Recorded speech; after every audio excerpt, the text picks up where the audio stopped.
Halo para pencari cuan, selamat welcome di channel Dapur Saham Indonesia.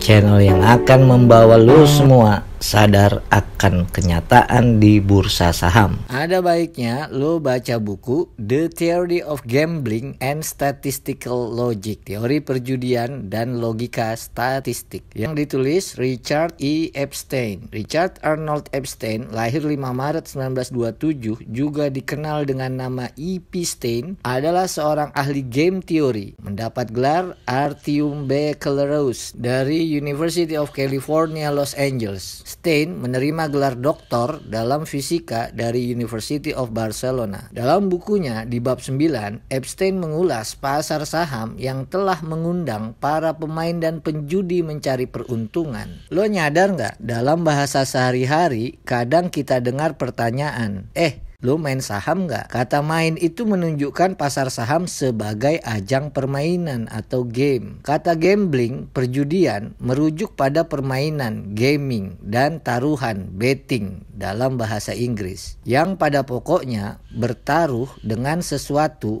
yang bernilai pada suatu peristiwa dengan hasil yang tidak pasti untuk memenangkan sesuatu yang juga bernilai. Oleh Epstein, dalam bukunya, penjudi di pasar saham disebut dengan lebih santun sebagai spekulan. Begini kata Epstein: constituting a gigantic decision-making phenomenon, the stock market with its codified folklore and certified respectability pose a broad appeal to the gambler you pessimistically referred to as a speculator. Merupakan fenomena pengambilan keputusan raksasa pasar saham dengan cerita rakyat yang dikodifikasi dan kehormatan bersertifikat, menimbulkan daya tarik yang luas bagi penjudi, secara halus disebut sebagai spekulan atau spekulator. Lalu apa makna spekulan dalam Kamus Besar Bahasa Indonesia? Spekulan adalah orang yang mencari keuntungan besar dalam perniagaan dan sebagainya dengan cara melakukan spekulasi, dugaan, perkiraan, dan sebagainya. Dalam pandangan Epstein, riuhnya pasar saham justru ditambah bumbu cerita rakyat dan pendapat-pendapat orang yang bersertifikat. Tentu sertifikat yang berkaitan dengan pasar modal, bukan sertifikat yang lain ya. Si A cuan 100%,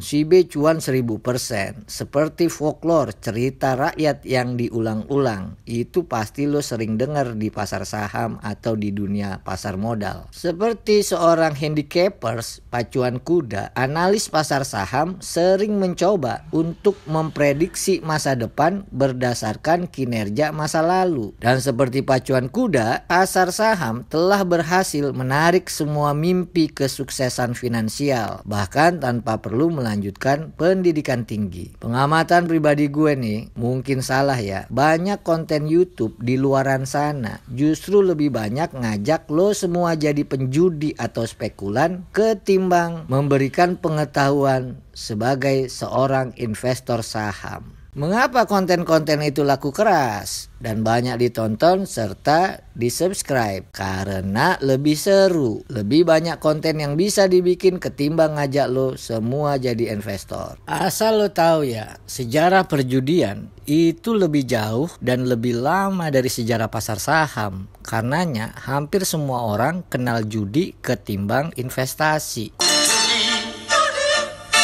Menjanjikan kemenangan, menjanjikan kekayaan. Konon, perjudian sudah dimainkan 3000 sebelum Masehi di Mesopotamia dalam periode Paleotikum sebelum sejarah tertulis. Berawal dari permainan dadu bersisi 6. Di Tiongkok, taruhan pada hewan aduan dan permainan domino atau di RT disebut gaple dan kartu sudah populer pada awal abad ke-10. Rumah-rumah judi sudah tersebar luas di dataran Tiongkok pada awal milenium. Di India, perjudian sudah dikenal luas pada tahun 430 sebelum Masehi. Dalam kitab Mahabharata dikisahkan Patih Sengkuni berhasil merebut istana dari Pandawa melalui permainan dadu.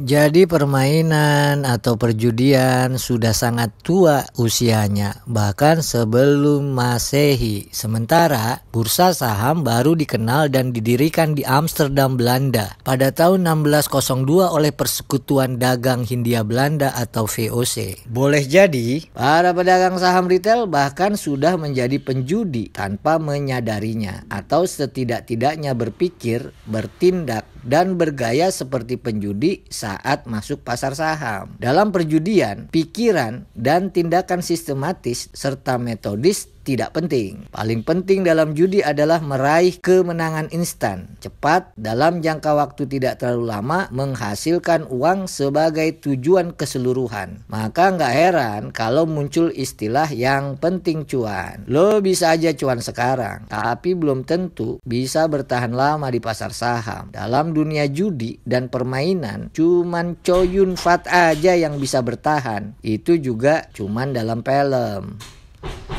Nah, dengan nonton video ini, semoga lo bisa tahu jenis pedagang saham apa lo sekarang. Sekian dulu video kita kali ini. Mudah-mudahan dikit-dikit ada manfaatnya. Terima kasih ya udah nonton channel Dapur Saham Indonesia.